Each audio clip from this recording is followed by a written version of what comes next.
Bueno, vamos arrancando nosotros, ¿les parece bien?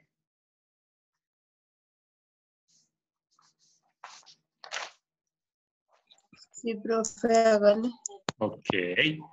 Bueno, vamos solucionando dudas. Cuéntenme cómo se han sentido con el tema, cuéntenme cómo van, qué preguntas tienen, cuéntenme un poquito cómo van con las cosas.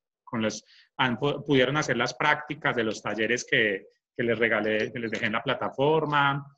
¿Qué dudas tienen con las tareas de la plataforma? ¿Lo han podido hacer? Pues yo las prácticas sí las hice, incluso monté una que no tenía que montar, pero bien, de pronto con lo del el costo del pasivo, con las 3 preguntas que nos puso adicionales, sí tuve como un inconveniente al calcularlo de cómo poner la utilidad en cero y eso, pero pues igual ya lo hice. Ok.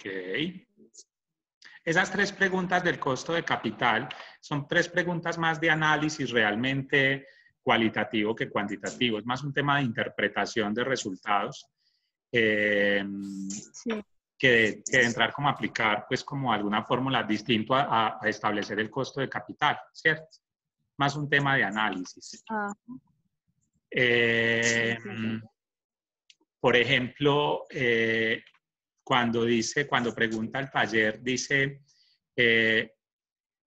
¿cuánto debe ser la utilidad antes de impuestos y de intereses de esta empresa para afirmar que es rentable?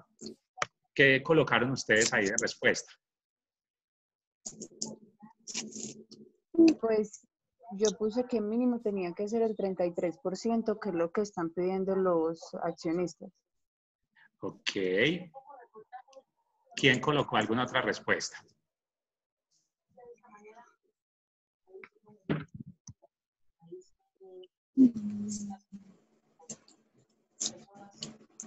Ok, vamos a interpretar esa pregunta y van a ver cómo es un poco más sencillo de lo que parece.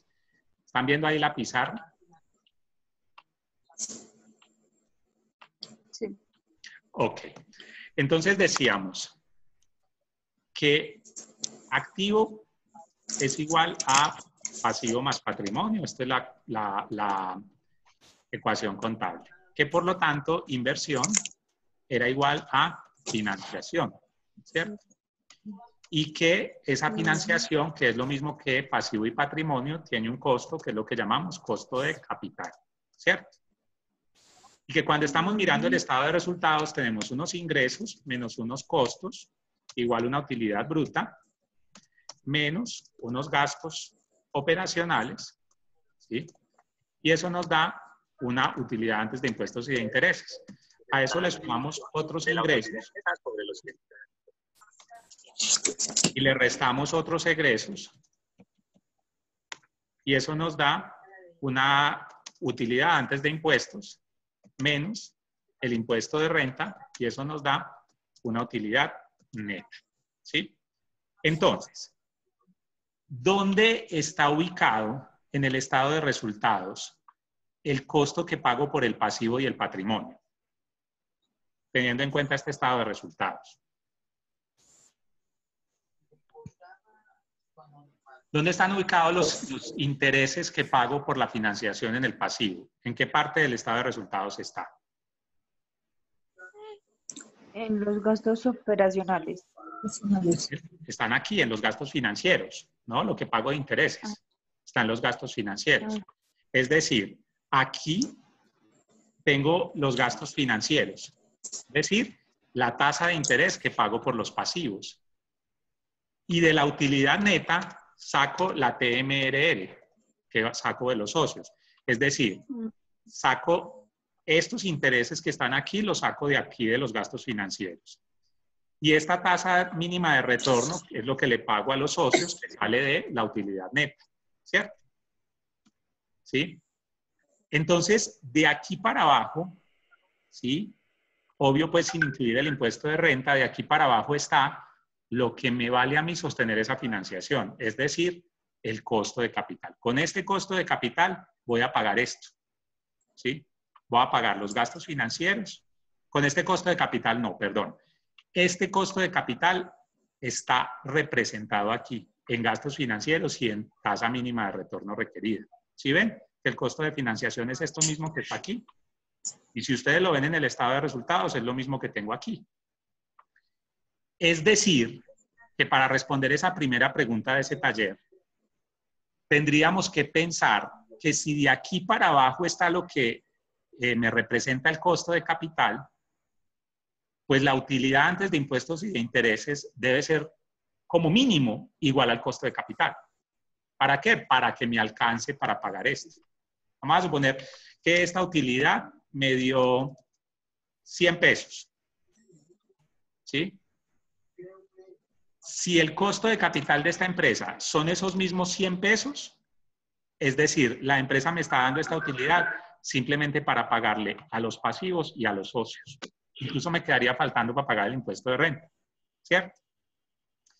Entonces, para que una empresa, en la pregunta del ejercicio que decíamos, ¿qué tiene que pasar? ¿Cuánto debe ser la utilidad antes de impuestos y de intereses para que esta empresa sea rentable? Pues como mínimo debe ser superior ¿a qué? Al costo de capital de la empresa. ¿Cuánto les dio el costo de capital de ese ejercicio?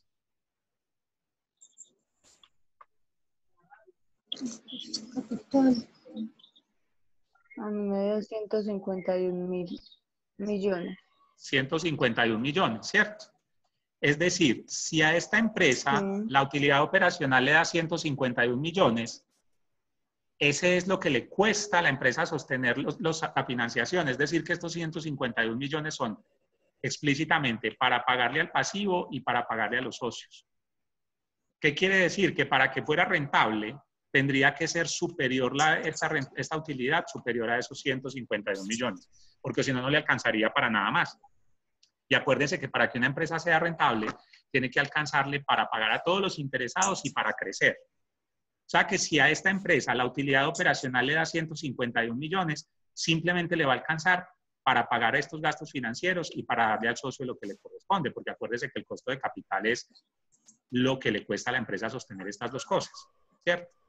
O sea que para que esa empresa sea rentable, tiene que ser una utilidad antes de impuestos y de intereses superior a 151 millones de pesos.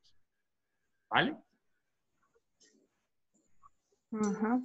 ¿Sí fui claro?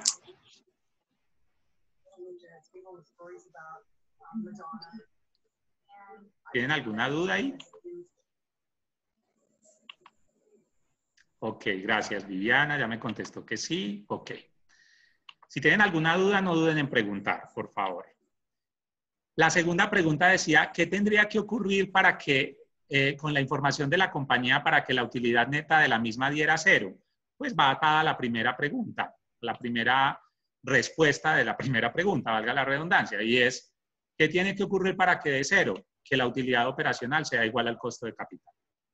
Si la utilidad operacional es igual al costo de capital, no me va a quedar utilidad neta para crecer, simplemente me va a dar para pagarle a los bancos y para pagarle al socio y me quedaría 0% de utilidad para crecer. Sí, se la repartiría y mi patrimonio no crecería vía utilidades en ese periodo.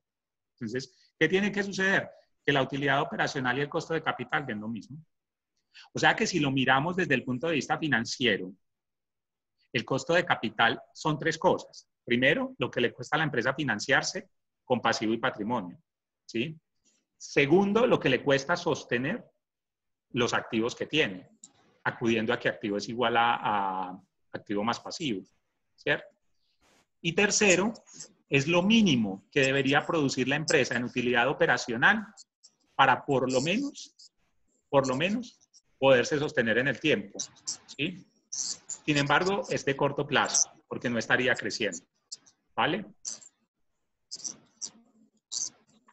Y la tercera pregunta es, en el caso de que la compañía fuera a ser vendida, ¿usted estaría de acuerdo en sostener esa estructura financiera? ¿Qué opinan ustedes? Si usted fuera comprador y le presentaran esta compañía con esa estructura financiera, ¿usted la compraría o usted qué haría? ¿O qué haría una vez la comprara?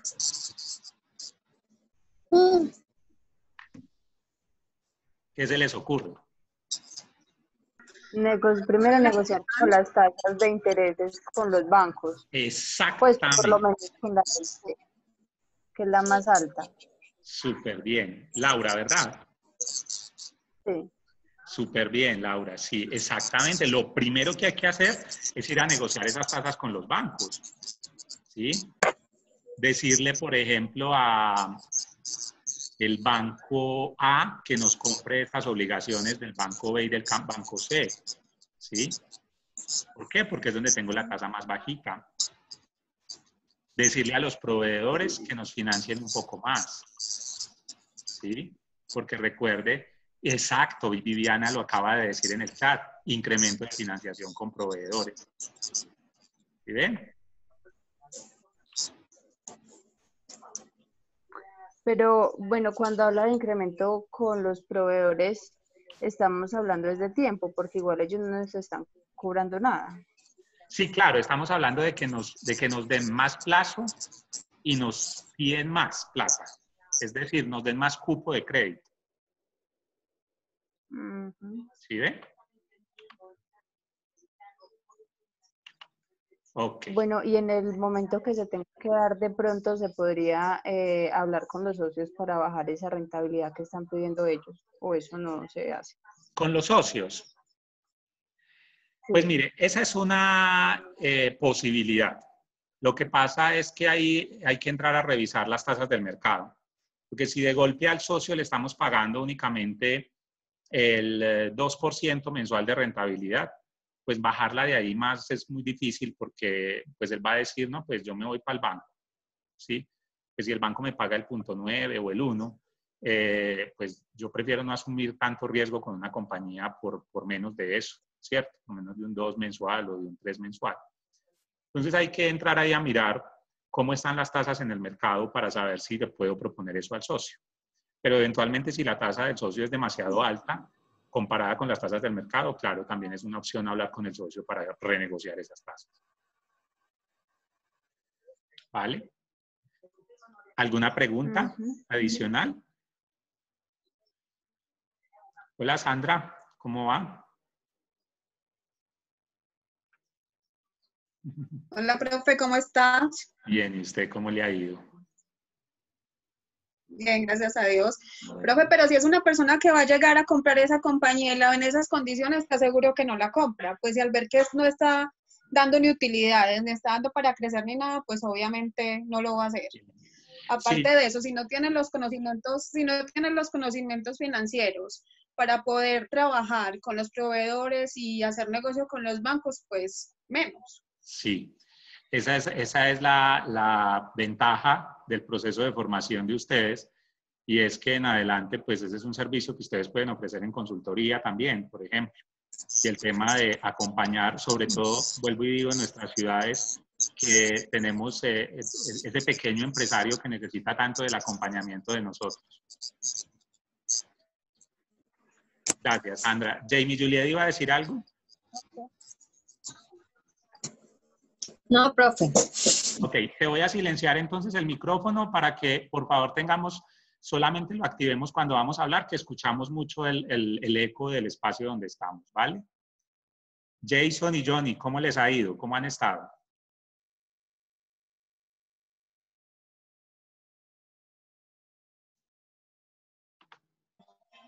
Profe, buenas noches, ¿cómo está? Soy Jason. Hola Jason, ¿cómo le ha ido? Bien, acá desde ayer, dándole a los talleres, repitiendo las clases. Sí. ¿Cómo se han sentido? No, ahí ¿Alguna? vamos. No, ahí vamos, ahí vamos. Vamos bien. Ok, perfecto. ¿Alexandra ya entró también? Sí, ya está. Ok. Listo. Bueno, entonces vamos a continuar. Hasta ahorita hemos hablado básicamente de, vuelvo y hago el repaso. Decisiones de inversión, decisiones de financiación, decisiones de operación, 3 elementos fundamentales que usted debe analizar cuando está haciendo un diagnóstico financiero. Teniendo claro que inversión es activo y decisión y financiación está en pasivo y en patrimonio. Y ya también de ahí parte el tema de la desigualdad financiera, que es comparar las tasas de rentabilidad de la empresa con las tasas de financiación de la compañía. Es decir, ROE y ROI, que son rentabilidad del patrimonio y rentabilidad del activo, frente a la tasa mínima de retorno requerida del socio y el costo del pasivo. Aprendimos también a calcular el costo del pasivo, aprendimos a calcular el costo de capital, que finalmente es todo el costo de financiación de la compañía, y que al ser igual la financiación a la inversión, pues es también lo que me cuesta sostener los activos. Que obviamente, como es el costo de financiación, pues el costo de capital es lo mínimo que debería producir la empresa en utilidad operacional para cubrir esa financiación. Por otro lado, hablamos de los indicadores de liquidez, los indicadores de endeudamiento y los indicadores de desempeño operativo. Cada uno de esos grupos de indicadores me permite analizar las decisiones, me permite analizar los signos vitales de la salud financiera de la compañía. Entendiendo que liquidez es la capacidad que tiene la empresa para cubrir sus operaciones en el corto plazo, entendiendo que el endeudamiento es la forma como está estructurada mis fuentes de financiación con pasivos, y entendiendo que el desempeño operativo tiene que ver con la capacidad de la empresa para ser eficiente en lo que hace y generar rentabilidad. ¿Sí? Por otro lado, iniciamos hablando de que tanto el ROI como el ROE, como el costo de capital, hacen parte de una cosa que se llaman macroinductores de valor. Es decir, esos elementos que yo debería mirar de primera mano para saber si por lo menos la empresa no se va a quebrar en el corto plazo. En esta última clase terminamos con el costo de capital y estuvimos hablando del concepto de EBITDA. Dijimos que EBITDA era el flujo de caja o era la caja operativa de la empresa. Es decir, lo que me quedaba después de la operación de la empresa.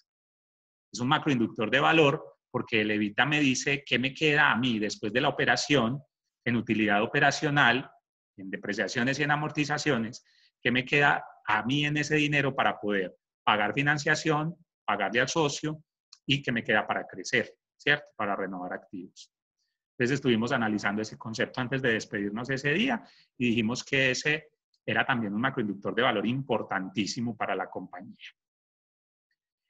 Una vez visto esto, y como vuelvo y les digo, yo les dejé talleres para que practicaran, pueden mirar otra vez las clases en la plataforma, en fin, cualquier duda que tengan vuelven y me preguntan. Una vez dicho esto, vamos a hablar hoy un ratico de, les voy a compartir pantalla, vamos a hablar un poquito de los flujos de caja, el cálculo del EVA, el valor económico agregado, y las tasas de interés. Entonces les voy a compartir la pantalla para que hablemos un poco de eso. No, mentiras, lo vamos a hacer en la pizarra para que lo... Bueno, tratemos de hacerlo aquí a ver cómo nos va. Me cuentan cómo se sienten y si sienten que necesitamos explicarlo escribiendo, me dicen, ¿vale? Ok. El flujo de caja libre. El flujo de caja libre es un macroinductor de valor que nos sirve para evaluar la capacidad básicamente que tiene la empresa, como lo pulpito que le queda a la empresa, para ya realmente darle algo adicional al accionista. Ese dinero, es decir, que ya la empresa creció, ya la empresa hizo inversiones, ya la empresa le pagó a todo, incluso lo que le correspondía por ley a la inversionista, pero le quedó además dinero para darle algo más a ese inversionista. Por eso a veces se llama el flujo de caja del accionista.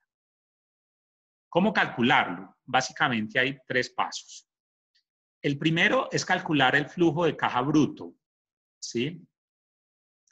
Ese flujo de caja bruto se calcula tomando el EBITDA, que lo vimos la clase pasada, le restamos el impuesto de renta, le sumamos los otros ingresos y le restamos los otros egresos. Es decir, para que, observando esta fórmula del flujo de caja bruto, ¿para qué creen ustedes que nos sirve ese flujo de caja? ¿En qué lo puede usar la compañía? ¿Qué se les ocurre?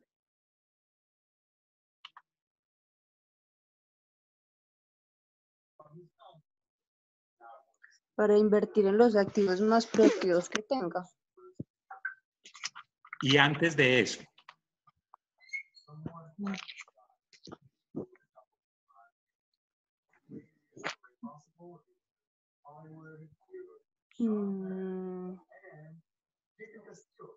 Bueno, se podría pensar en pagar obligaciones. Aquí ya las pagamos, ¿no? El flujo de caja bruta es, yo cogí el EBITDA, le resté el impuesto de renta para pagarlo, le sumé otros ingresos y le resté otros egresos que son los pasivos, los gastos financieros. Entonces ese flujo de caja bruto Pero me hacer sirve. como Cuenta. pagos anticipados de obligaciones, ¿no? Puede ser para hacer pagos anticipados, puede ser para hacer inversiones, como dice Viviana Jimena en el chat.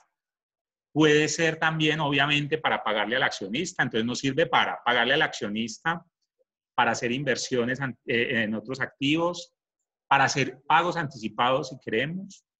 De golpe, si quiero pagarle antes a un banco porque me está cobrando mucho interés y no me interesa seguir pagándole tanto interés, entonces si me queda puedo ir y pagarle de contado a un banco, ¿sí? Pagarle el capital, ¿no?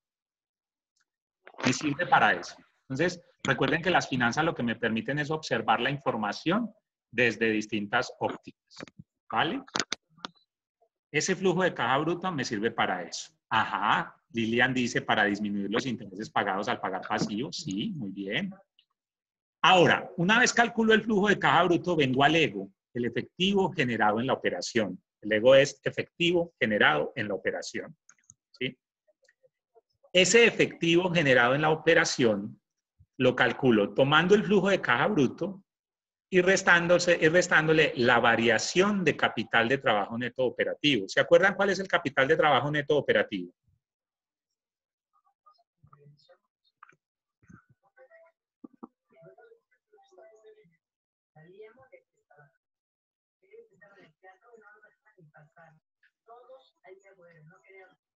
¿Quién nos cuenta cuál es el capital de trabajo neto operativo?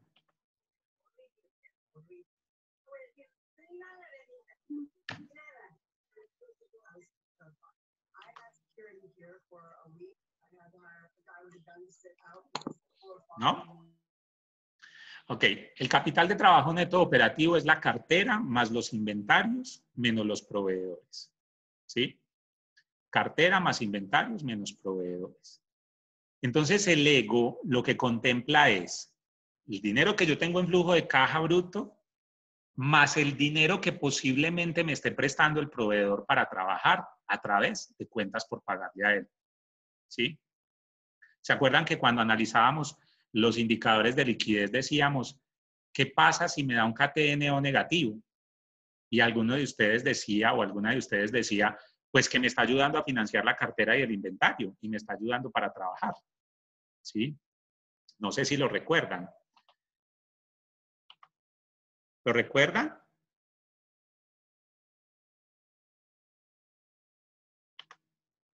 ¿No? Lilian, sí, ¿se acuerdan? Ok.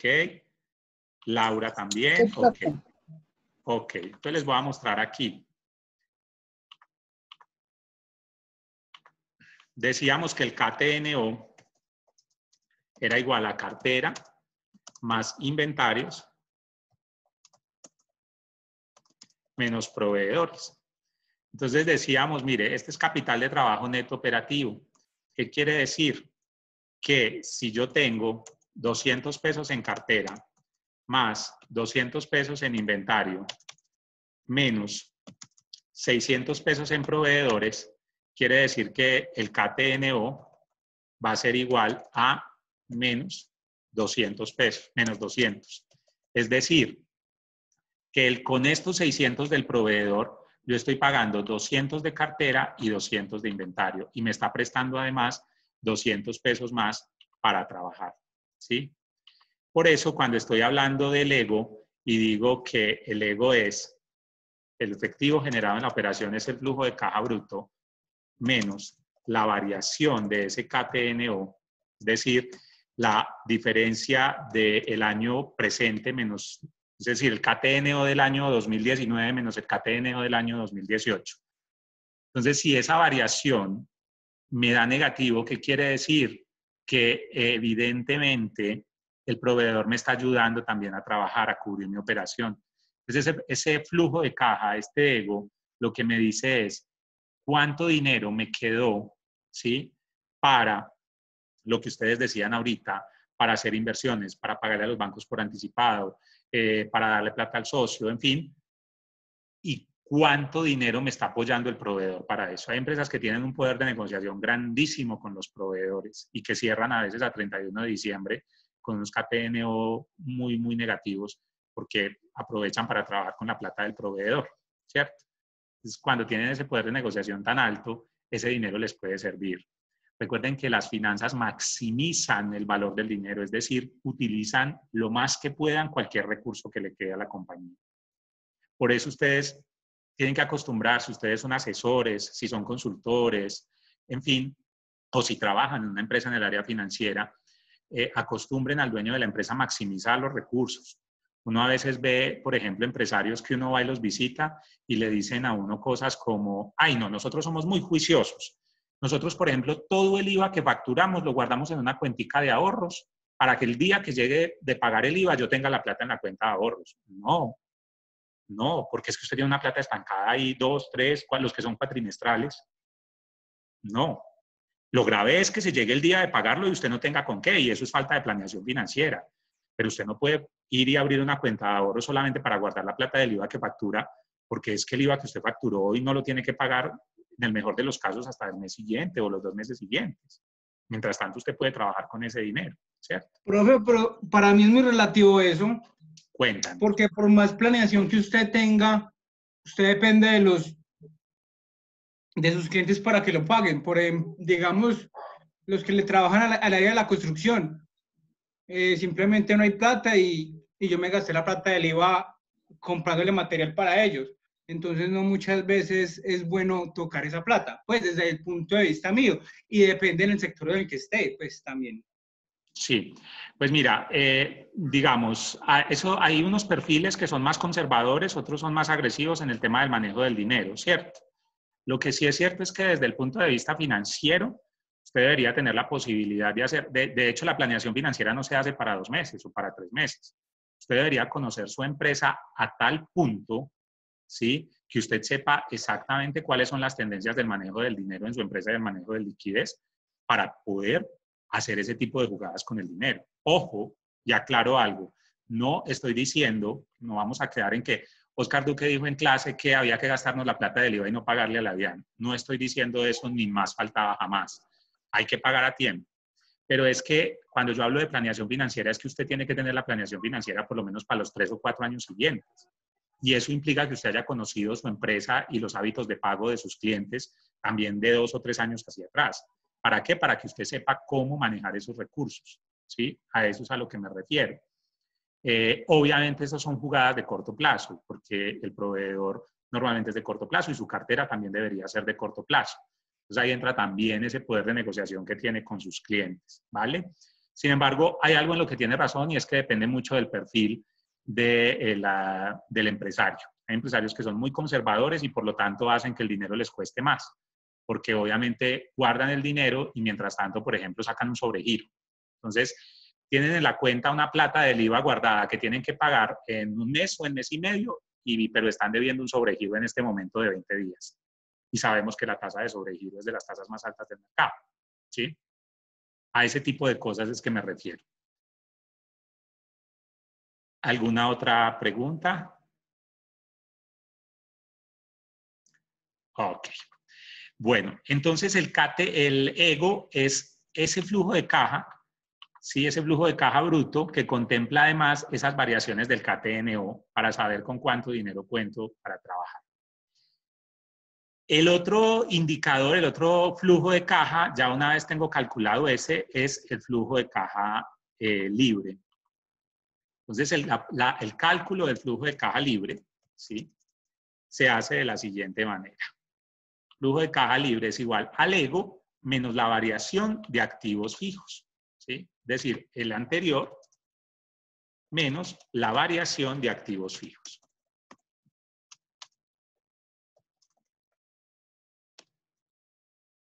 Es decir, que ¿para qué me sirve el flujo de caja libre? Lo decíamos ahorita al principio. Decíamos, pues mire, si es igual al ego menos la variación de activos fijos, ¿qué quiere decir? Que yo ya le pagué al accionista, yo ya pagué gastos financieros, yo ya le pagué a todos los, es decir, cubrí mi operación en el corto plazo, ¿sí? Ya contemplé ese dinero que tengo por ahí quieto, que me afectó utilidades, pero que no me afectó caja, como depreciaciones, amortizaciones y lo que debo en proveedores. Y fuera de eso, ya hice inversiones, ya hice reposición de activos, ¿sí? Es decir, eso es lo que me queda neto para crecer la compañía.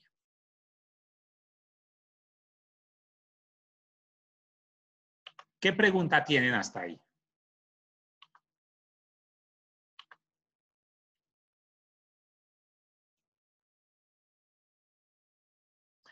Entonces, en ese orden de ideas, si tienen claro el asunto, en ese orden de ideas deben tener presente que el valor de la empresa se define como la posibilidad de flujos de caja libre que pueda generar en el futuro. ¿Sí?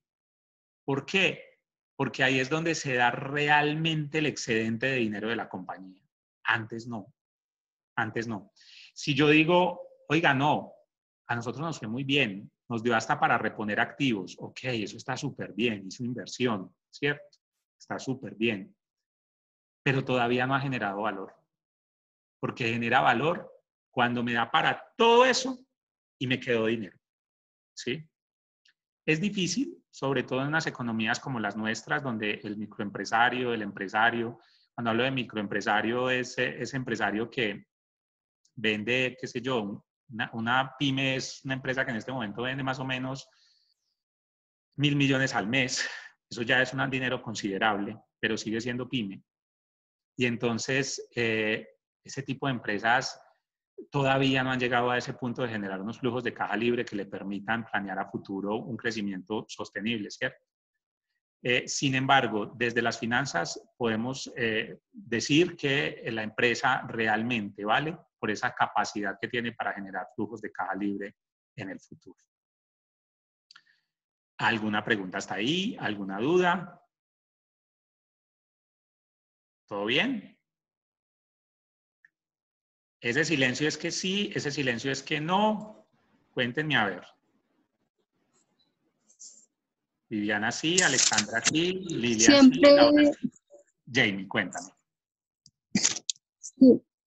siempre tiene que dar los 3 flujos de caja o puede dar solamente uno.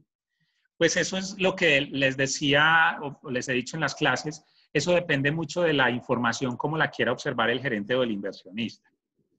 Normalmente esos flujos de caja libre los piden mucho cuando van a hacer alguna negociación con la empresa. Cuando van a vender la empresa, a veces el inversionista los pide.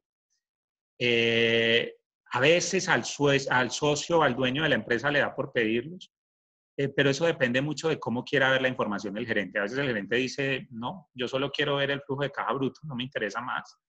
Sobre todo cuando el dueño de la empresa es el mismo gerente, normalmente no pide sino el flujo de caja bruto, incluso a veces no pide sino el EBITDA, no pide los flujos de caja.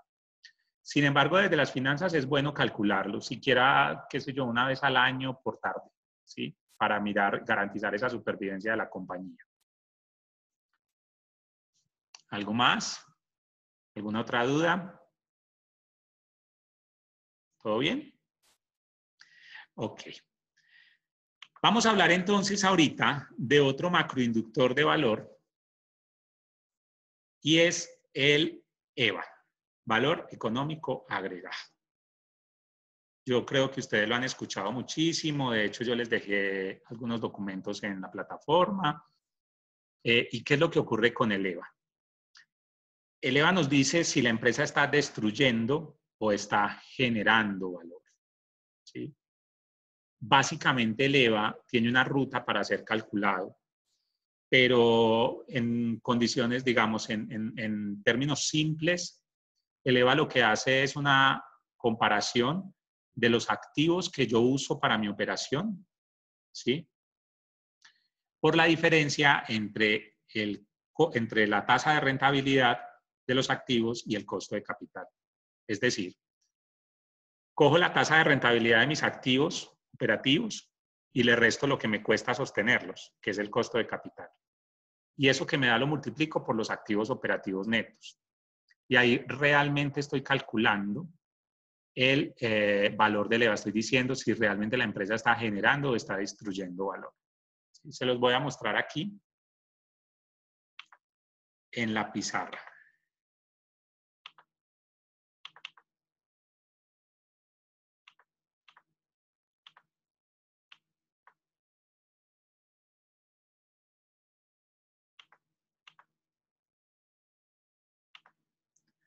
Listo. Entonces, para el calcular el EVA, yo tengo que tener en cuenta primero los activos operativos netos, el famoso AON, activos operativos netos. Esos activos operativos son los que efectivamente yo utilizo únicamente para la operación de la compañía. Es decir, ahí utilizo KTNO, capital neto de trabajo operativo, cartera más inventarios menos proveedores, por el tema de que el proveedor puede financiarme la cartera del inventario, más los activos fijos. ¿Sí? Los activos operativos netos son esos. KTNO más activos fijos. ¿Sí? Es decir, que si yo tengo otras inversiones o que si tengo dinero en otros activos distintos a la operación de mi negocio, eso va a disminuir mi EVA. O si tengo mucho dinero estancado en caja o en bancos, mucho dinero quieto ahí, eso va a disminuir mi EVA. ¿Sí? Va a disminuir mi posibilidad de generar valor para la compañía. Dinero que, mire, en finanzas, dinero que esté estancado es dinero que afecta la rentabilidad de la compañía. ¿Sí? Entonces, el primer paso es definir esos activos operativos netos. El segundo paso, variable que usted tiene que calcular es la UODI, utilidad operativa después de impuestos. UODI, utilidad operativa después de impuestos. ¿Sí?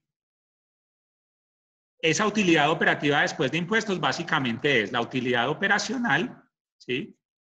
Por 1. Utilidad operacional por 1 menos el impuesto de renta.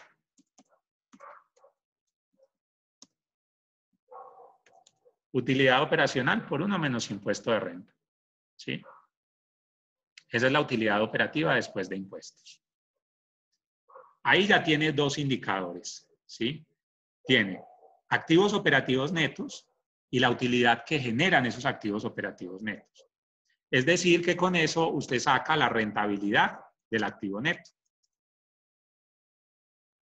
que es la utilidad operativa después de impuestos, la UODI, sobre los activos operativos netos. Y obviamente lo multiplica por 100 para que le dé en porcentaje.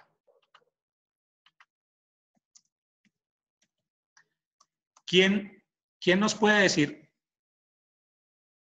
cómo se lee este indicador?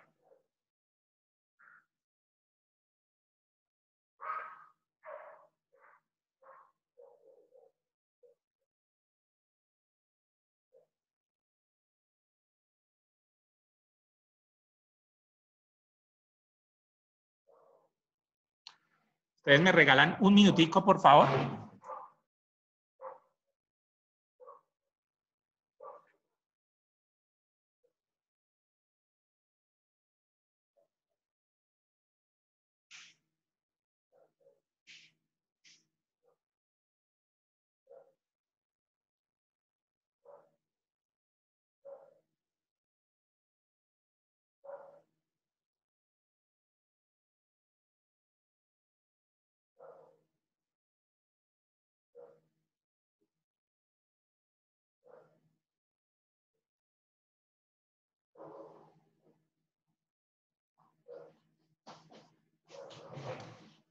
Ok.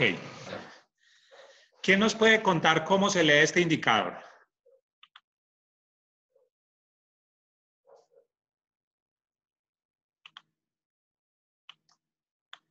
¿Cómo se lee la rentabilidad del activo operativo neto?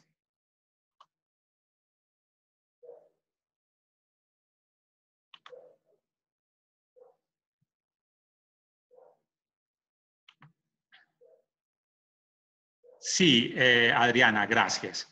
¿Y cómo lo leemos? ¿Cómo lo interpretamos?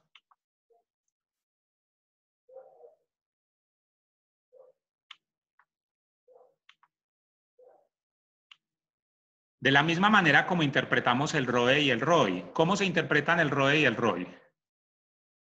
¿Cómo se lee el indicador?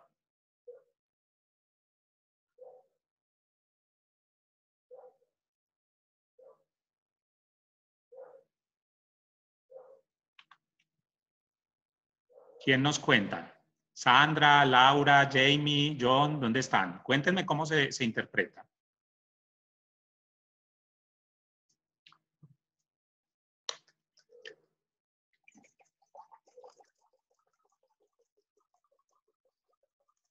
¿Cómo les fue con la estudiada? ¿Interpretaron el ROE y el ROI? El ROI.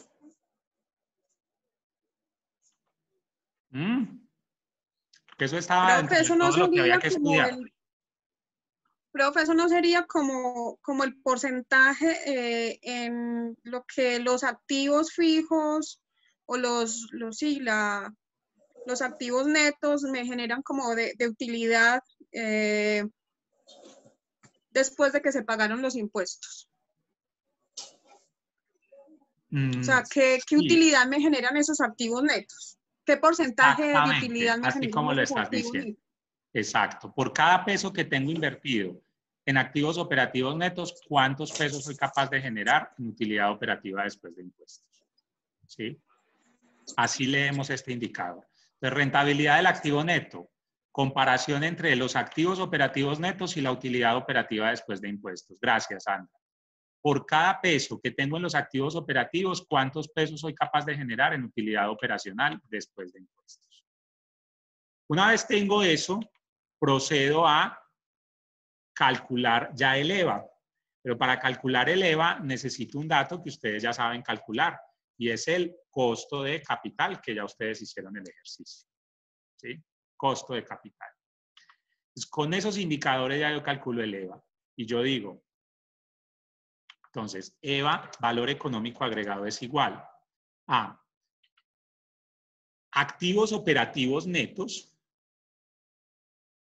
es decir, los activos que uso para la operación del negocio, por la diferencia entre la rentabilidad del activo neto y el costo de capital. Es decir, por RAN menos costo de capital. Es decir, el EVA, como les decía ahorita, es, tomo la capacidad que tiene mi activo para generar rentabilidad, le resto lo que me cuesta sostener la financiación y eso lo multiplico por activos operativos netos, es decir, por la cantidad de activos que utilicé. Y si ustedes observan el indicador, contiene todo lo que hemos hablado, todo, ¿sí? ¿Por qué? Porque aquí hay decisiones de inversión, que son todos los activos operativos netos, y me dice qué tan eficiente soy yo al invertir mi dinero. Acuérdense, máximo beneficio con mínima inversión, ¿sí? Entonces, ¿qué tan eficiente estoy siendo para usar mis activos? Tiene además las decisiones de operación que tiene la rentabilidad del activo. Y tiene además las decisiones de financiación, que es con quién o cómo estoy consiguiendo el dinero. Si con pasivos, con patrimonio y a qué tasas. De la aplicación de este indicador me dice si la empresa genera o destruye valor. Si la empresa está generando valor o si está destruyendo. ¿Cuándo está destruyendo valor?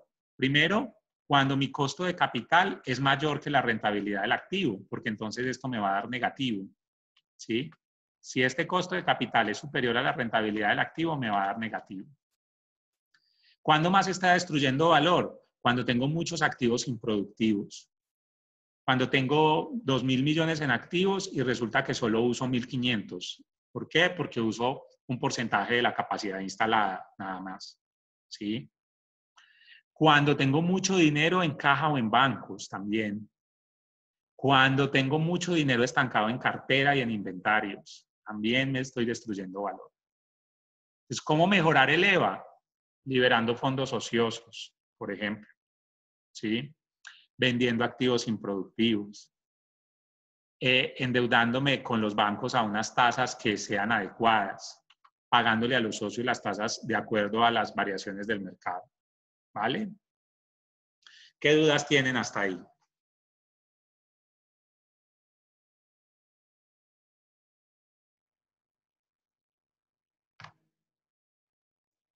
Ok.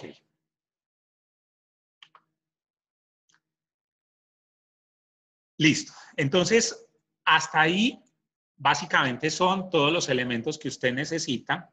Denme un segundo, leo algo que escribe Liliana en el chat.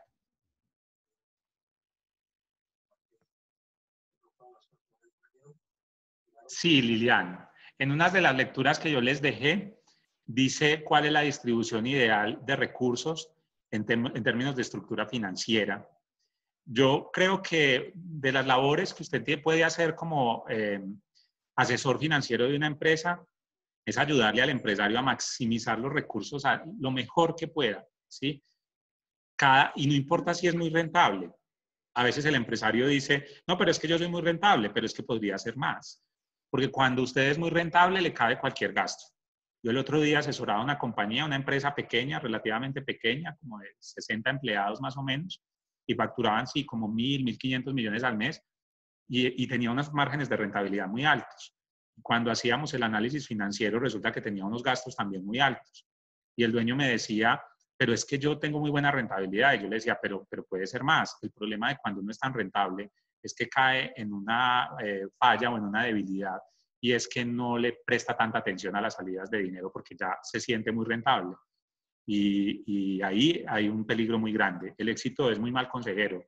Cuando las empresas son tan exitosas, a veces tienden a no revisar este tipo de información porque sienten que no lo necesitan. Y en el largo plazo eso puede ser catastrófico para una compañía. ¿Vale? ¿Alguien más tiene algún otro aporte que hacer?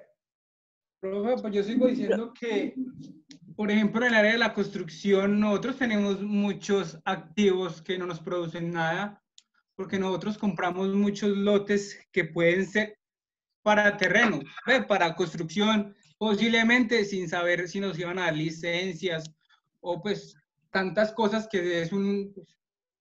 Sí. ¿Sí me entiende? Entonces yo quería que depende más en el sector. Sí. Creería yo.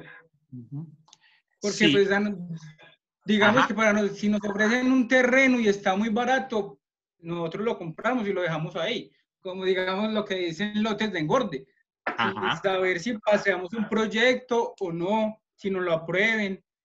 Entonces yo creería más que es en el sector de empresa que usted habla de sus activos que no producen beneficios. Pues mira, Johnny, obviamente ese tema tiene tanto de largo como de ancho, ¿cierto? Ahí entra también una ley financiera, y es que a mayor riesgo, mayor rentabilidad. Por ejemplo, si un constructor decide comprar un lote sin licencia, con la probabilidad de que no sabe si le dan o no licencia, pues está asumiendo un riesgo muy alto. Supongo yo que los asesores le dirán también que al asumir ese riesgo alto, pues también está asumiendo una rentabilidad muy alta en el momento en que se dé, ¿cierto? En el momento en que pueda lograr la licencia. Ahí entran muchísimas variables. Digamos, el mundo empresarial es demasiado amplio, y en un módulo como estos hablamos de las generalidades. Sin embargo, si me lo preguntas desde la generalidad, el dinero estancado sacrifica siempre rentabilidad. Ahí yo me imagino que empiezan a revisar las proyecciones. Hay, por ejemplo, los Unicentro. Normalmente tienen proyecciones a muy largo plazo para empezar a generar rentabilidad, porque como generalmente, creo que la única ciudad donde lo han construido en el centro es en Armenia. Normalmente están a las afueras de las ciudades pensando el crecimiento de las ciudades a futuro. Entonces sacrifican una rentabilidad pensando en que a futuro se les retribuye, por ejemplo. Pero, como te digo, depende tanto de tantas cosas que uno en un módulo como estos, abordar cada uno es muy complejo.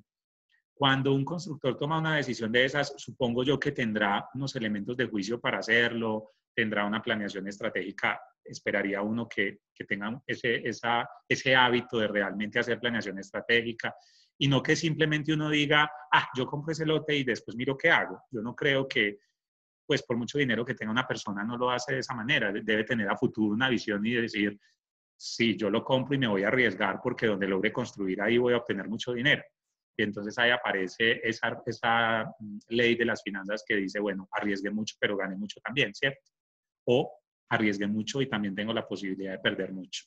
Entonces, ahí entran muchísimas variables. Si analizas el sistema financiero, por ejemplo, los bancos también tienen otras variables, incluso el sistema educativo tiene otras variables a analizar. En fin, cada entidad es un mundo y eso es lo bonito de las finanzas también. Aquí lo que podemos mirar es como las generalidades, como te digo, de las finanzas. Pero ahí entra la capacidad del asesor y del consultor de ver más allá y decir cómo lo asesoro mejor. Y aquí qué bueno que has tocado eso, Johnny, también para decir que si ustedes asesoran empresas pequeñas o personas naturales, no olvidemos nunca que uno no solo está asesorando empresas, uno está asesorando personas. Y lo que puede funcionar para uno no puede funcionar, no necesariamente funciona para otro. Por ejemplo, yo me voy y le digo a un señor de 60 años que por mucho dinero que tenga, ya está pensando en retirarse a los 60, 70 años. Y yo me voy y le digo, oiga, no, invierta su plata en bolsa y al otro día ese señor pierde la plata, o sea, lo matamos, le va a dar un infarto, ¿cierto? Entonces yo siempre le digo también a la gente, no se le olvide que cuando usted está haciendo consultoría, no solo está asesorando personas, no solo está asesorando empresarios o empresas, sino personas. Y hay que mirar ahí la capacidad, el nivel de tolerancia al riesgo, la capacidad que tiene para soportar ciertas presiones, el perfil, si es conservador, si es moderado, si es agresivo, ¿cierto? Entonces entran muchas variables ahí. Pero sí, tienes mucha razón, depende mucho del sector. ¿Alguna otra apreciación, otra pregunta? Profe, yo no entendí el indicador RAN. La rentabilidad del activo. Sí. Este indicador. El tercero. Ajá, este lo que me está midiendo es la capacidad que tienen esos activos operativos para generar dinero en la empresa. ¿Sí?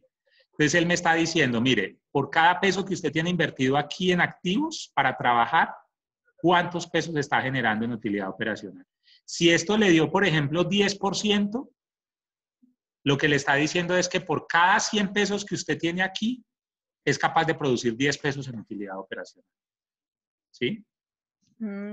Si le dio 20%, es decir que por cada 100 pesos que tiene aquí, es capaz de producir 20 pesos en utilidad operacional después de impuestos. ¿Vale? Listo, muchísimas gracias. Con todo cariño. ¿Qué otra duda tienen hasta ahí? ¿A Johnny de pronto te quedó clara como la conversación o tienes alguna otra duda?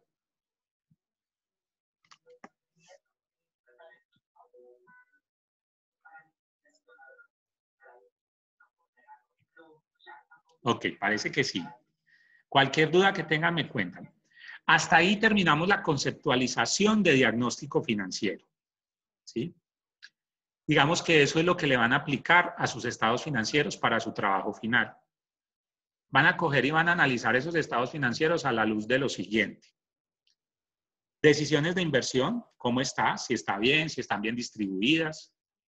Decisiones de financiación y decisiones de operación. Para eso, obviamente, la idea es que revisen esos 3 grupos de indicadores que les subí a la plataforma, que le calculen el costo del capital y calculen la desigualdad financiera. Y finalmente le aplican el flujo de caja libre y el EVA. Con toda esa información se arman un informe donde ustedes están diciendo cuál es su percepción, cómo creen que está la compañía en términos financieros.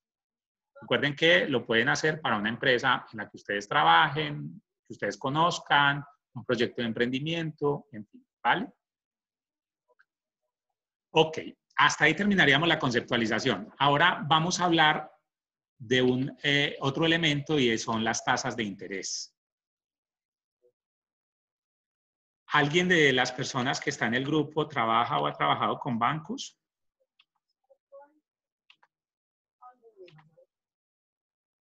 ¿No? No, yo no. Ok, gracias, Laura. Entonces vamos a mirar un poquito el concepto de tasas de interés.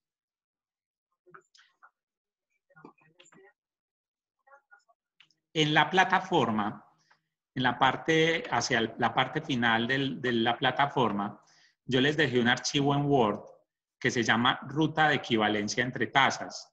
¿Lo bajaron? Sí. Ok.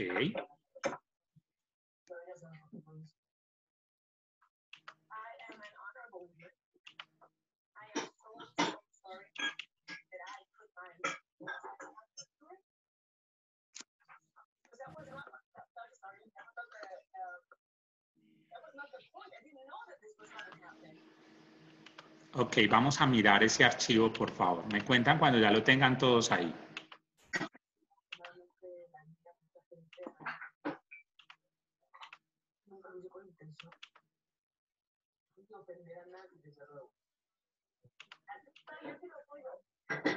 Listo, gracias, Adriana.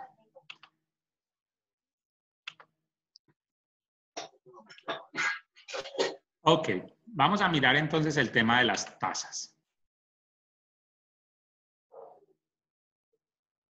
Voy a compartir pantalla, voy a compartir la presentación. Entonces, las tasas de interés, básicamente desde el punto de vista financiero, están dadas como el valor del reconocimiento del dinero a través del tiempo. ¿Sí? El reconocimiento del valor del dinero a través del tiempo. Normalmente esas tasas de interés se determinan por las condiciones de los mercados, los niveles de riesgo y los niveles de rentabilidad. Lo que les decía en alguna oportunidad, a mayor rentabilidad, mayor riesgo. ¿Sí? También se dan de acuerdo al comportamiento de los mercados. Por ejemplo, es probable que después de que pase toda esta crisis, las tasas de interés suban por todo lo que está implicando, toda la gente que ha dejado de pagar sus créditos, todo el tema del estancamiento que se dio en la economía del mundo. Entonces, las tasas de interés varían de acuerdo a eso. También nos permite establecer los valores futuros de dinero en el tiempo. Y las tasas de interés, evidentemente, son un beneficio para quien la toma o un beneficio para quien presta el dinero o un costo para quien obtiene ese dinero. ¿Sí? Es decir, dependiendo de si es inversión o financiación. Si es inversión, genera un beneficio. Si es financiación, genera un costo. Ahora, cuando hablamos de esas tasas de interés, nos encontramos que se asocian a los siguientes términos en el común digamos, en la calle, en lo normal que tomamos. La C, que normalmente nos indica el valor del capital, es decir, cuánto dinero se prestó y por cuánto dinero se está pagando la tasa de interés. La P, que indica que es principal o pago. La I, que es interés. Y N o M, que es tiempo. ¿Sí? Por otro lado, existe el interés anticipado y el interés vencido. Aquí es importante aclarar algo, y es que normalmente cuando a nosotros no nos dicen que el interés, o sea, cuando la tasa no viene con la letra B, aquí al lado se asume que es vencido. Porque las entidades tienen la obligación de decirnos a nosotros los usuarios cuando el interés sea anticipado. Es obligatorio. Si no nos dicen que es anticipado, entonces es porque es vencido. ¿Vale? Lo que les acabo de decir. Cuando solo encontramos el término I, la costumbre indica que la tasa es vencida. Tipos de interés. Tenemos el interés simple, que es el que no capitaliza intereses. Es decir, una tasa que siempre liquida el valor del capital. Por ejemplo, Sandra hoy me presta 1.000 pesos al 1%. Yo cada mes le voy a pagar una cantidad sobre esos 1.000 pesos. Es decir, le va a pagar 10 pesos de intereses. ¿Sí? Si por alguna razón en un mes yo no le alcanzo a pagar a Sandra los 10 pesos de intereses, Sandra me va a cobrar al mes siguiente simplemente 20 pesos. Es decir, 10 del mes anterior y 10 de ese mes. Ese es el interés simple. ¿Sí? El que solamente liquida siempre la misma tasa sobre el valor del capital. Mientras que el interés compuesto sí liquida intereses sobre intereses. Es decir, volvemos al ejemplo. Sandra hoy me presta 1.000 pesos y yo le pago 10 pesos mensuales de intereses. Pero si por alguna razón yo no le pude pagar los 10 pesos, ella el mes entrante me va a cobrar los 10 pesos de ese mes más los 10 pesos del mes anterior más los intereses que hayan generado esos 10 pesos que yo le dejé de pagar. Es decir, me va a cobrar intereses sobre intereses. Esa es la tasa de interés compuesto. Y esa es la tasa que en Colombia utiliza el sistema financiero, la tasa compuesta. Cuando usted se demora, le cobran intereses sobre ese valor. ¿Sí? ¿Alguna pregunta hasta ahí?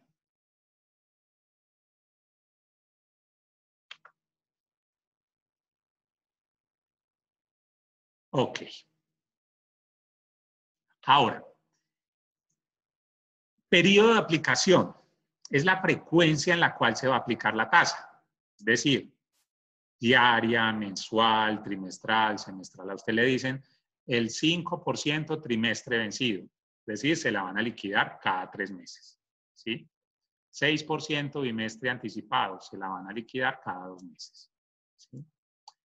Y el momento de aplicación es el tiempo en el cual se va a aplicar. Por ejemplo, lo que les decía, si es anticipada o vencida. Recuerden, siempre les tienen que decir si es anticipada. Si no se los dicen, es porque la tasa es vencida. Ok. Otros elementos a tener en cuenta. El interés periódico, ¿sí? Tiene relación con el periodo de tiempo que se va a aplicar la tasa. Es decir, siempre que les dicen 2% mes vencido es un interés periódico o 6% trimestre vencido es un interés periódico. ¿En qué periodo? Trimestral. ¿Sí?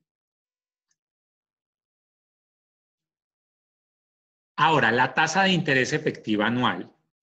La tasa de interés efectiva anual es una tasa periódica expresada en términos anuales. Por eso aquí tenemos que dejar la costumbre, que a veces lo encuentra uno cada vez menos afortunadamente, y es que le dicen a uno la tasa efectiva anual y la dividen entre 12. No, no. Es equivalente, pero no es igual. No es que yo coja, si me dicen que es el 12% efectivo anual, lo divido entre 12 y entonces es el 1 mensual. No, no, así no se liquida. Porque la tasa de interés efectiva anual es una tasa periódica expresada en términos anuales. No es que sea la sumatoria de tasas mensuales. ¿Sí?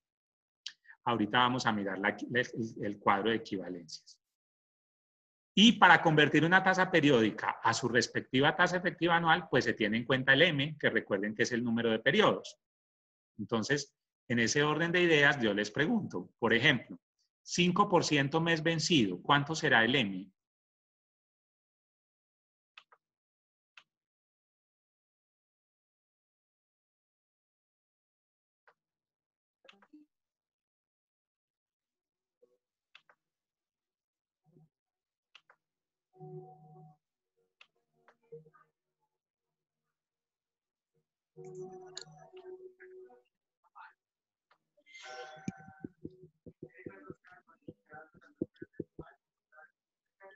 ¿12, profe?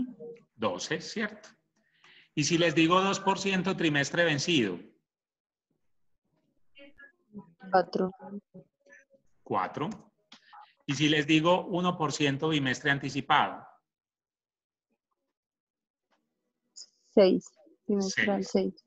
Son 6, ¿cierto? 6. Ok.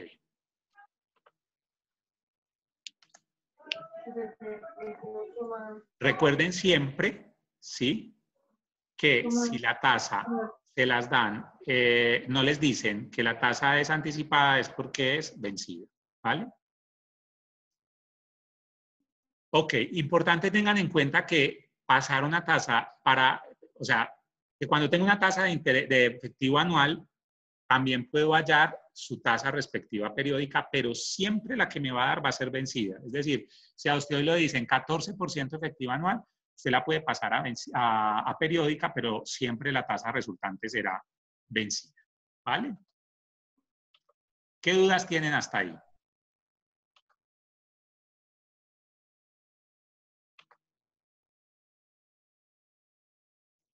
Ok, gracias, Alexandra. Ok. Entonces vamos a mirar ese cuadrito que le subí a la plataforma para hacer la ruta de conversión de tasas. Vale la pena aclarar que este no es de mi autoría, este es de un profesor que me enseñó en algún momento finanzas en la maestría, pero me parece bien acertado para utilizar. ¿Sí? Este cuadrito les muestra la ruta que normalmente uno sigue al momento de calcular las tasas. ¿Todos lo tienen ahí?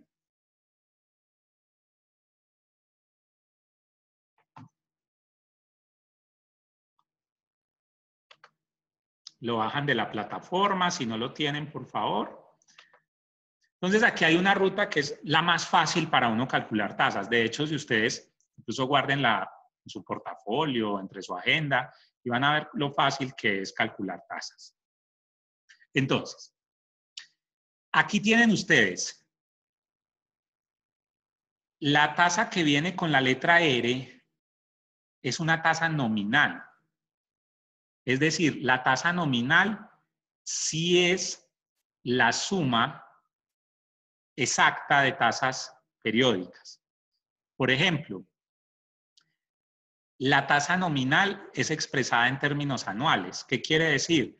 Que si yo quiero calcular la mensual, simplemente la divido entre 12.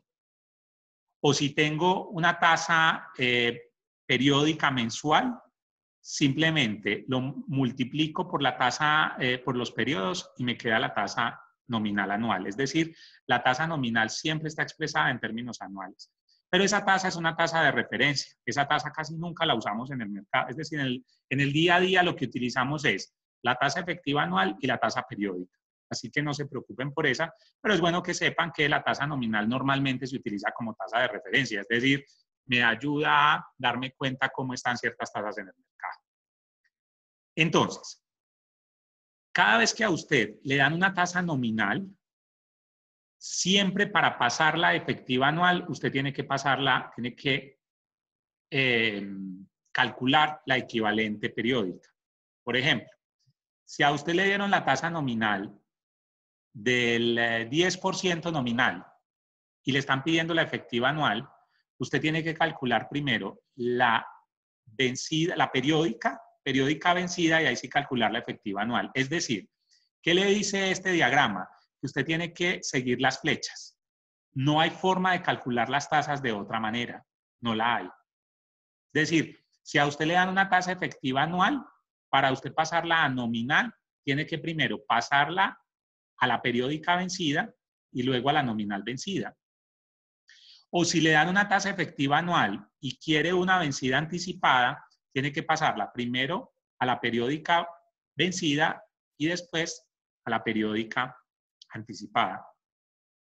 Es decir, aquí están en este cuadrito como las rutas que usted va a utilizar. Entonces, si por ejemplo yo les digo, vamos a suponer que yo les diga, tengo el 15% nominal vencida y necesito la efectiva anual. ¿Qué hay que hacer? Ubicarme aquí en el cuadro, siguiendo las flechas. Entonces, el 15% nominal vencida está aquí. Mírenla aquí. Y necesito la efectiva anual. Ok, tengo que hallar primero la periódica vencida y ahí sí pasar a la efectiva anual. ¿Cómo? Calculando las fórmulas. ¿Sí?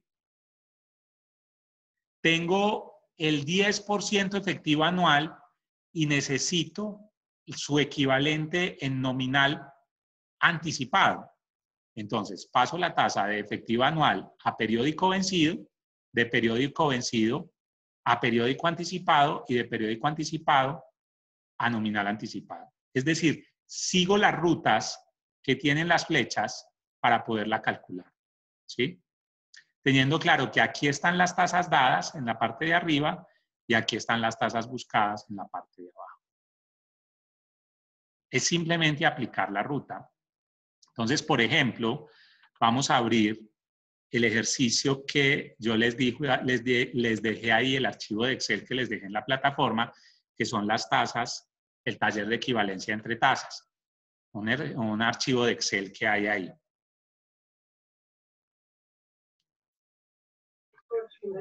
Profe, ese taller es la tarea que hay que montar en la plataforma, ¿cierto? Sí, señora.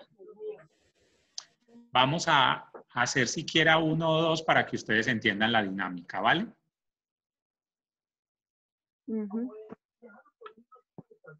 Me cuentan cuando lo tengan abierto, por favor.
¿Listo?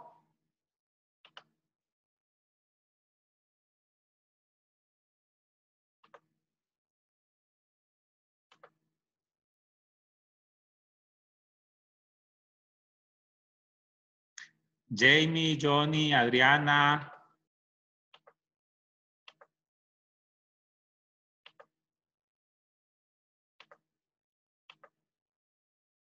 Ok. Entonces,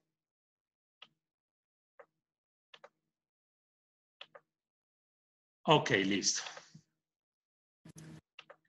Entonces, tenemos el archivo de Excel, lo voy a compartir aquí. No, voy a dejar abierto más bien la ruta y ustedes trabajan en el archivo de Excel. Entonces, en el primer ejercicio, ustedes tienen una tasa de interés anticipada del 1% mes anticipado. ¿Esa tasa será qué?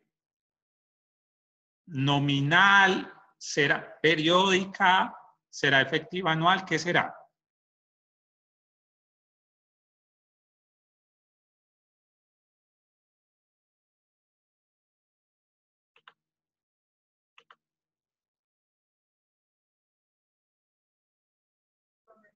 Esa es periódica. Exacto, esa es una tasa periódica anticipada, el 1% mes anticipado. Y la vamos a pasar, yo le subí el archivo, las celdas que tienen color, es la tasa que estamos buscando, las celdas que se las dejé con colorcito. Es decir, que ahí, por ejemplo, que está en amarillo, entonces hay que buscar la respectiva tasa mes vencido. ¿Sí? Es decir, tengo una tasa de interés anticipada, mes anticipado, y la necesito mes vencido. Entonces me vengo para el cuadro, ¿y dónde estoy ubicado ahí? ¿Sí? La tengo aquí. No sé si me están siguiendo ahí. La verdad es que como no me están hablando, no me estoy dando cuenta si me están siguiendo o no. Entonces, por favor, les agradezco que empecemos a participar un poco más. Entonces, tengo la tasa de interés anticipada que está aquí y estoy buscando la vencida.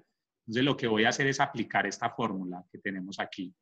Es decir, el 1% sobre 1 menos 1%. ¿Sí? Y con eso vamos a calcular la tasa de interés vencida. Háganlo, por favor, ahí en Excel y me cuentan cuánto les da.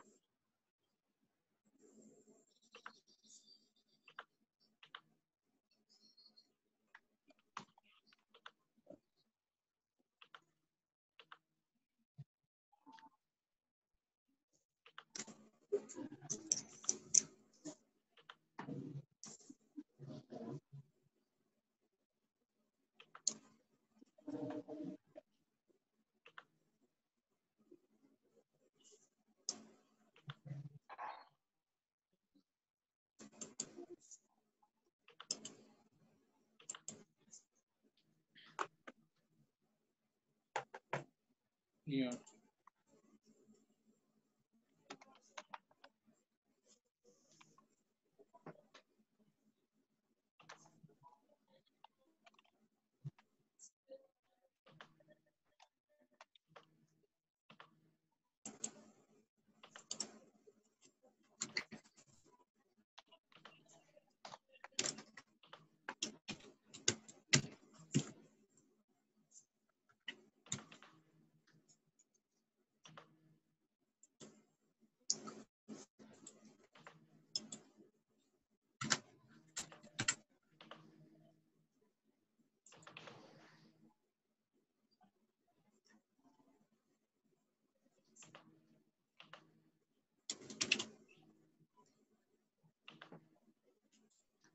Es decir, el archivo que les estoy diciendo,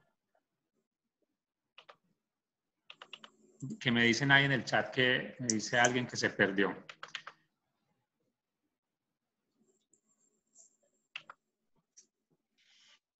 Profe, me da 1,1111.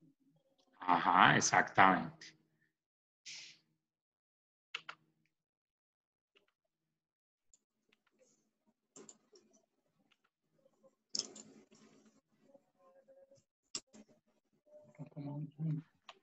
Profe, porfa, me repites de nuevo cuál es la división, porque a mí eso me da 0.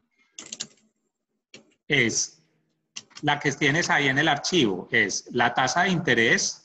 ¿Ahí están viendo la pantalla? Sí, señor. Entonces, Sí. tienes la tasa de interés, que es 1% sobre 1 menos 1%. Pero a mí me da 1,0101. Sí, señor, 1,0101. ¿Sí? Como Alex dijo que 1,11. 1,0101%. ¿verdad? Corregí la fórmula y da 1,01. Sí. Ah, bueno, jefa, qué pena. Ok. ¿A Sandra ya le dio?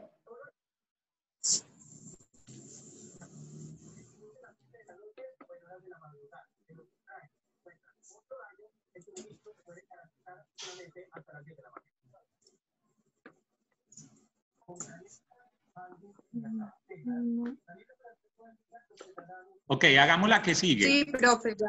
Sí, ok, gracias. Hagamos la que sigue. Hagamos 3.5% trimestre anticipado y la vamos a pasar a trimestre vencido.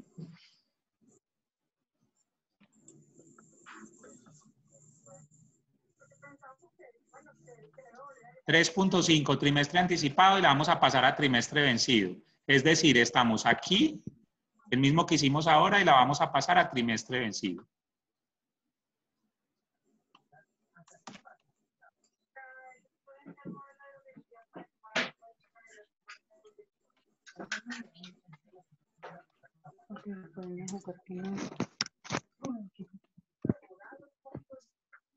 $3,6269.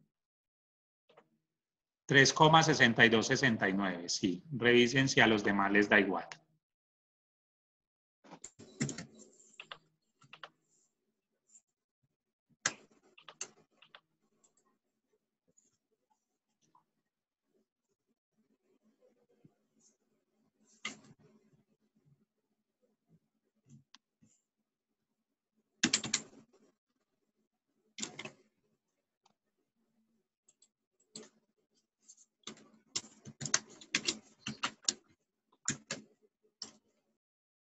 Ok, se nos había caído la llamada.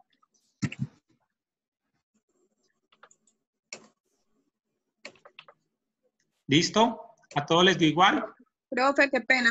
¿Me muestras de nuevo cuál es la fórmula, porfa? La estás viendo ahí, es esta. Te vas a pasar de aquí a la vencida, es decir, la tasa sobre 1 menos la tasa. O sea que teníamos 3.5, entonces. 3. La misma de ahorita, profe, la misma fórmula. Exactamente, la misma. No. La misma porque vas a hacer la misma operación.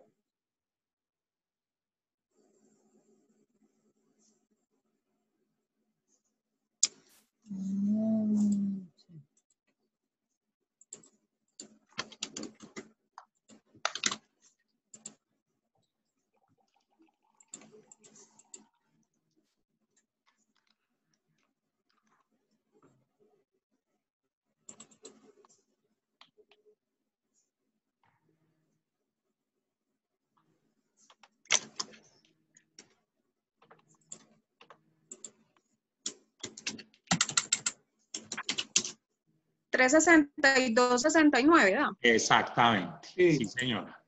Ajá. Ahora saltemos y hagamos otra. Hagamos la de, hay una que la tienen en la columna I vencida, 5% mensual. Y vamos a hallar la efectiva anual. 5% mensual y vamos a hallar la efectiva anual. Es decir, que ¿dónde se ubicarían aquí en el cuadrito?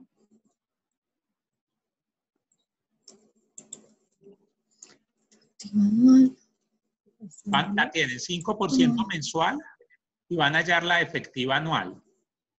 Es decir, recuerden que si no tiene el apellido es vencida, no es anticipada, o sea que la tienen aquí, tasa de interés vencida.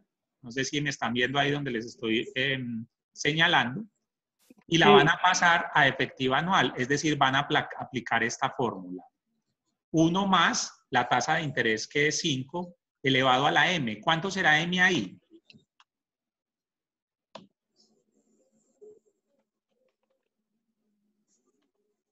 12. 12, 12. exactamente. Gracias, muy bien, Lilian.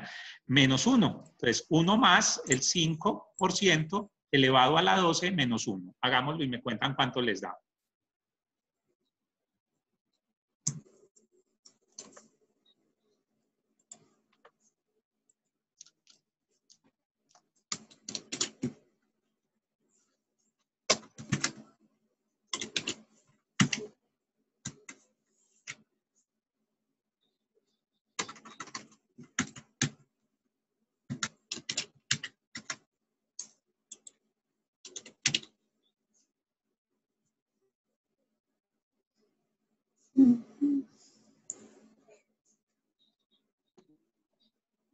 No sé cómo sacar elevado.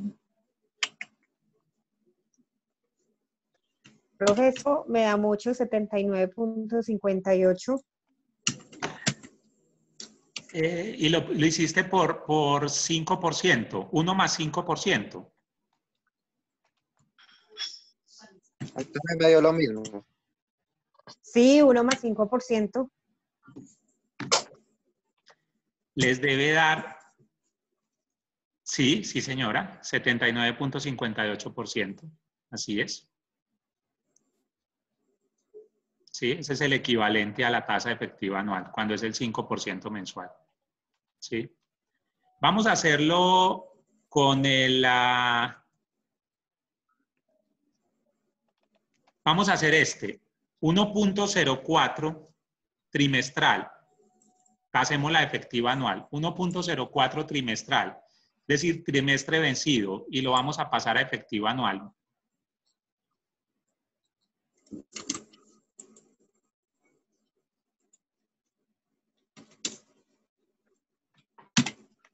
Excelente.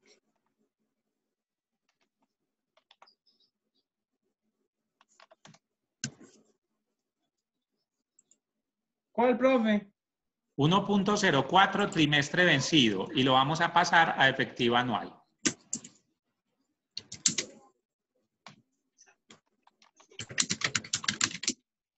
4,22. Exactamente, 4.23 efectiva anual. ¿Sí? Entonces, de esa misma manera, siguiendo la rutica que tienen aquí en este archivo, que les estoy mostrando que está en la plataforma, vamos a hacer ese ejercicio que les propongo ahí. Lo que tienen es que calcular los sitios donde están los colores, es la tasa que estamos buscando. ¿Sí? Entonces, por ejemplo, espérenme un segundo. ¿Están viendo ahí el cuadro de Excel o están viendo el archivo de Word? El archivo de Word. Espérenme entonces. Yo les muestro el otro.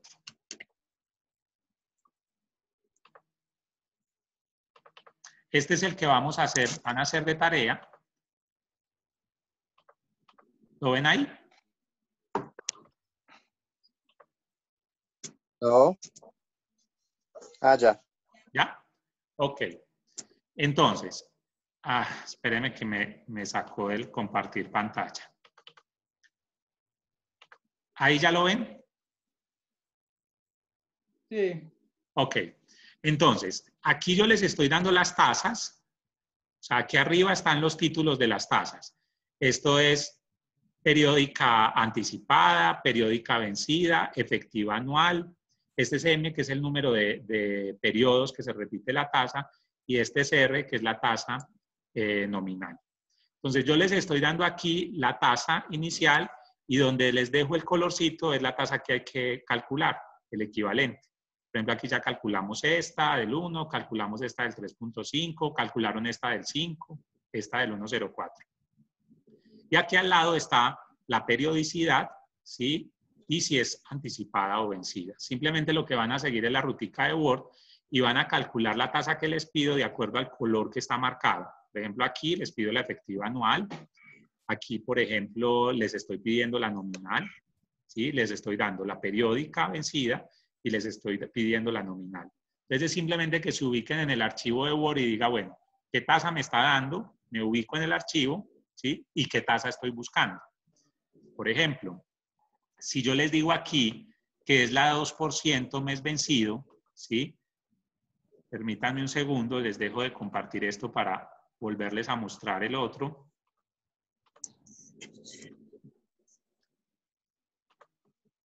Si yo les digo acá en este archivo de Word que les estoy pidiendo, que les estoy dando el 2% mes vencido, pues recuerden que se ubican aquí en la parte superior donde dice tasa dada. ¿Sí ven que al lado izquierdo dice tasa dada? Entonces yo les estoy diciendo, le estoy dando la 2% mes vencido, es decir, está ubicado aquí donde les estoy señalando.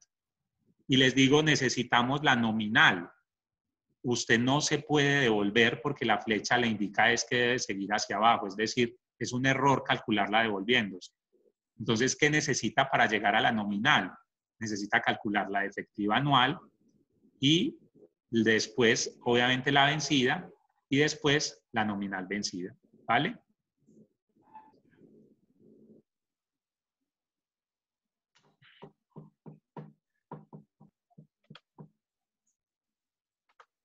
¿Es claro hasta ahí? Simplemente un tema de practicar, practicar y practicar. ¿Qué dudas tienen hasta ahí?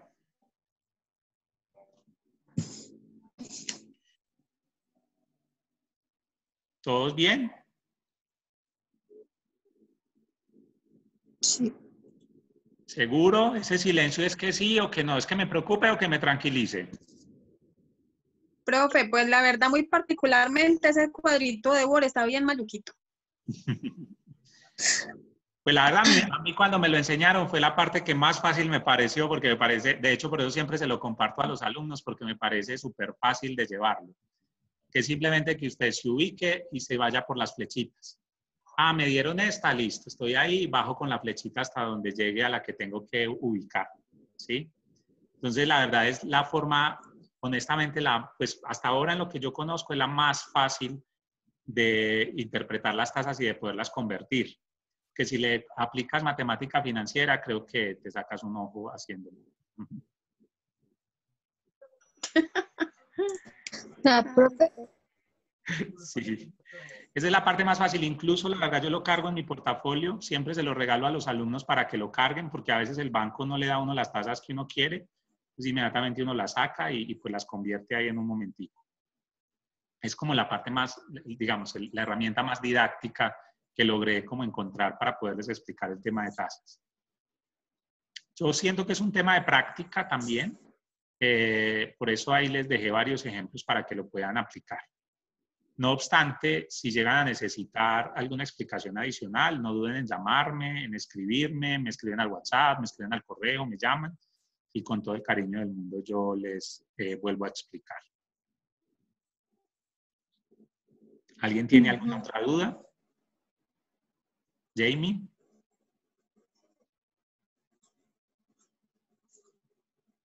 pues ahí me quedó la duda de que, ejemplo, si yo estoy arriba en mes vencido para pasar abajo a nominal vencida, o sea, ¿paso directamente a esa fórmula o tengo que hacer cada fórmula que voy pasando o paso directo?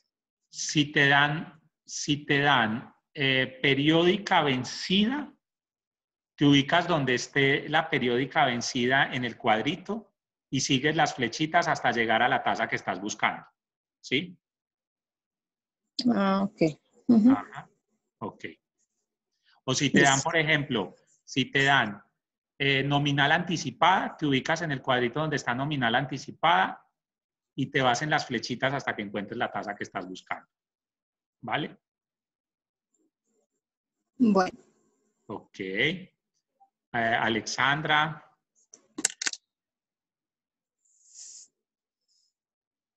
¿Todo bien?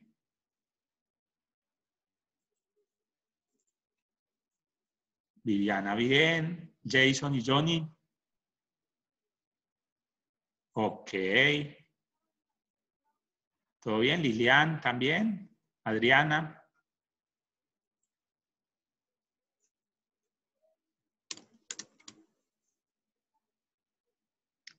Ok, Adriana, cuéntame qué duda tienes.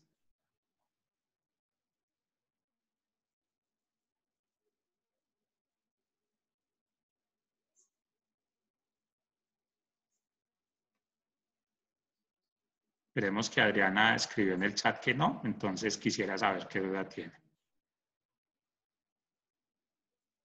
Ah, bueno, Adriana, pero ese sí es un manejo de Excel que la verdad sí creo que deberías validarlo, porque me dice que en el equipo de ella no sabe cómo poner el elevado a la 12. Pues normalmente en el equipo te aparece en la tecla, en el teclado te aparece el gorrito para poderlo colocar, pero pues ya eso es muy de cada computador que no sabría cómo se hace. Al 94. Ah, Adriana, dice Johnny que es al 94.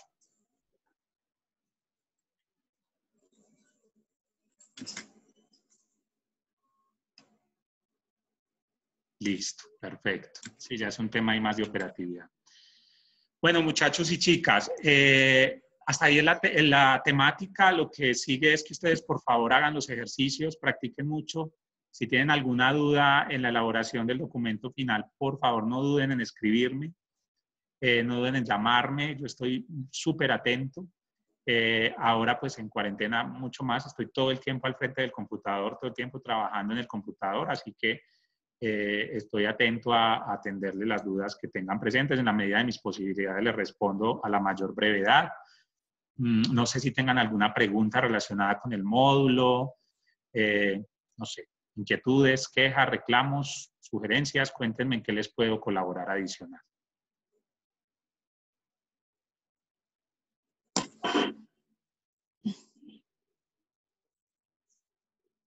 Profe, pues no, lástima que este módulo que es tan financiero, tan numérico, que nos hubiese mantenido muy despiertos toda la clase, hubiese sido por internet. Pues lástima porque pues otros módulos que hemos visto sí hubiesen sido más prácticos hacerlos así de manera pues virtual, pero bueno, tenemos que ajustarnos a lo que está pasando.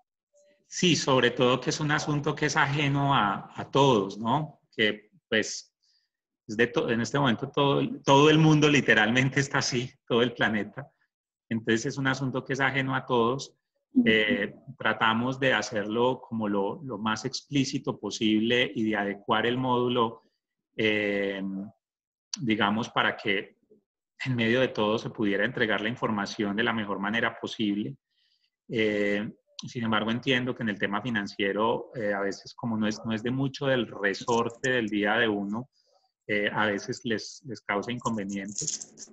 Lo que yo les puedo decir es que hagan mucho el ejercicio de practicar y lean mucho la información de la plataforma, revísenla mucho, porque estos módulos, particularmente de números, hay que practicar muchísimo, practicar mucho, mucho, mucho, mucho.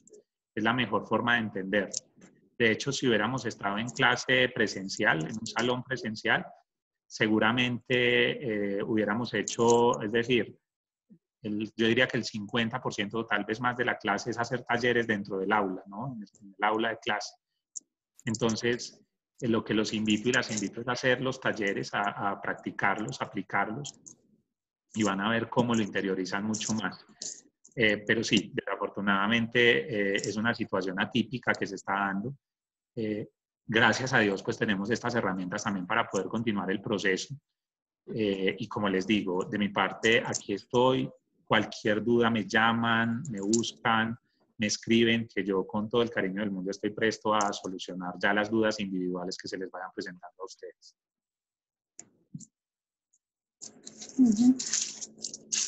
Okay, listo, profe, muchas gracias. Con todo gusto. Gracias. Profe, yo sí tengo una pregunta. ¿Fecha para el trabajo final?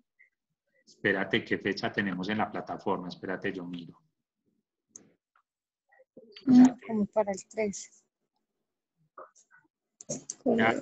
Porque usted dijo que esas fechas las iba a cambiar. Para dentro de 8 días, para el 4 de abril está la fecha del trabajo final. Sí. Tienen toda esta semanita para trabajarlo. Vuelvo y les digo, escríbanme, igual no se preocupen en escribirme a cualquier hora del día. De pronto en el único horario que tal vez no les pueda responder es de 6:30 a 9:30 de la noche, que estoy en clase con pregrado, pero en el día me pueden escribir a cualquier hora que yo estoy atento. Profe, cogemos el balance del 31 de diciembre del 2019? Yo les recomendaría, si es mejor que cojan los 2 últimos años, porque hay algunos indicadores que se calculan con promedio de los 2 últimos años. Entonces les recomendaría que cogieran al Sí. 31 de diciembre del... No. ¿Señor? Pues yo lo pensaba hacer de la constructora, pero todos los indicadores me haría negativo. Ah, no, ahí ya entra su análisis sobre la actividad económica de la constructora y cuál es su concepto, por qué le da negativo, ¿no? Tranquilo que es que usted haga un análisis acorde a la información que tiene y a la actividad económica. Entonces puede tomar estados financieros al 31 de diciembre de 2018 y al 31 de diciembre del 2019.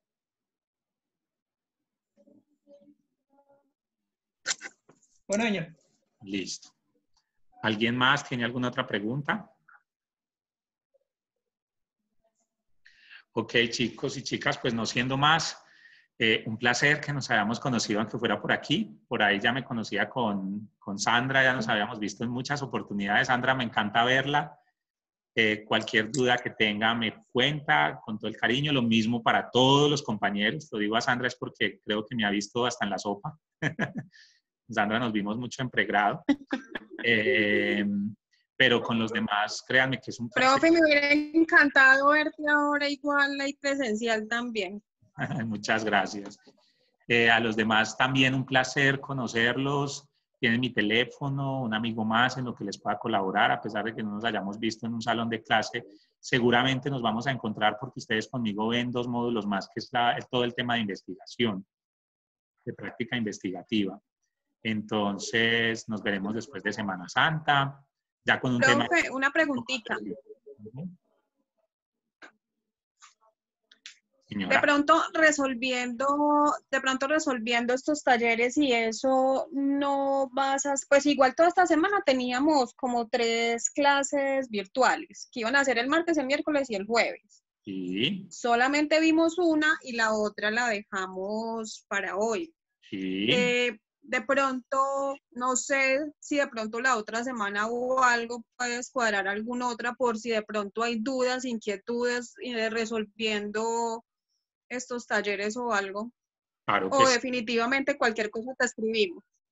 No, con todo el cariño. Si quieren nos volvemos a ver. Yo no tengo ningún problema. Con todo el cariño.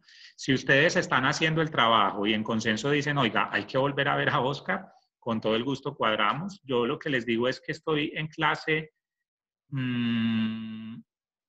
de lunes a jueves, tengo clases todas las noches, la semana entrante, pero igual, ustedes me dicen y entre todos cuadramos el horario y nos vemos otro rato. No hay ningún problema, no tengo ningún inconveniente.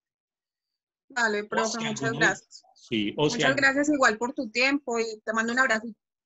Muchas gracias. Sí, claro, me cuentan, arranquen a trabajarle. Si definitivamente dicen, oiga, no, estamos un poquito embolatados todavía, necesitamos que nos veamos, que hagamos un foro y preguntas aleatorias, o que les explique algún tema en el que quedaron flojitos, me cuentan. Y con todo el gusto, cuadramos el horario. Vale, profe, muchas gracias.